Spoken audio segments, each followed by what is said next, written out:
Okay, so today we're going to be solving radical equations. This is from your homework from the book, pages 456 to 458, 3 through 31 odd, and number 59. Let's start with number 3. So whenever we're solving a radical equation, and it doesn't matter if we're dealing with a third root or a ninth root or a square root, we have to get the radicals alone in order to solve. In number 3, the radical is already alone because there's nothing outside here of the radical. There's stuff inside the radical, but there's nothing outside of the radical on the same side of the equation. So we can actually undo our radical then right away. So once our radical's alone, we're going to undo the action of the radical by doing the inverse. So this is a square root, and the inverse of a square root is squaring. So I'm going to square both sides of the equation. Okay.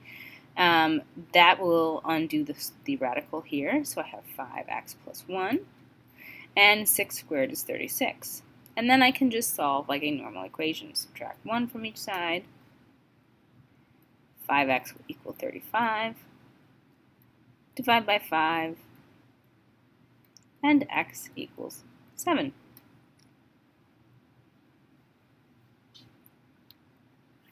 Okay, let's take a look at another type of problem. So here, I don't have a radical, but I do have a rational exponent, which we know can really be rewritten the same way.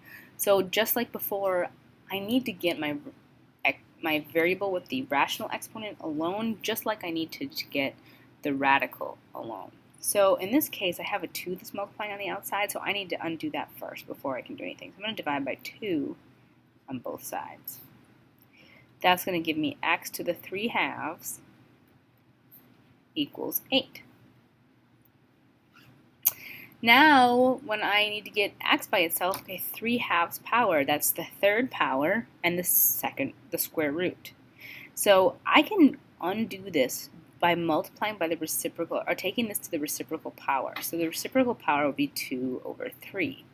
That's squared and the cubed root. So right, the cubed root undoes the cube power, the third power, and this square undoes the square root. So I'm going to do the same thing to the other side.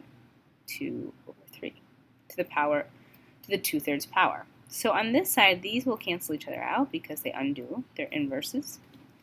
And I'll have x equals, and I can actually do this math. So I'm going to start by doing the root, the third root of 8. So I can rewrite this as the third root of 8 squared. And I know that the third root of 8 is 2, and 2 squared is 4. If you have any other questions on the homework from today, please let me or Mr. Daniels know, and have a fabulous time doing your homework.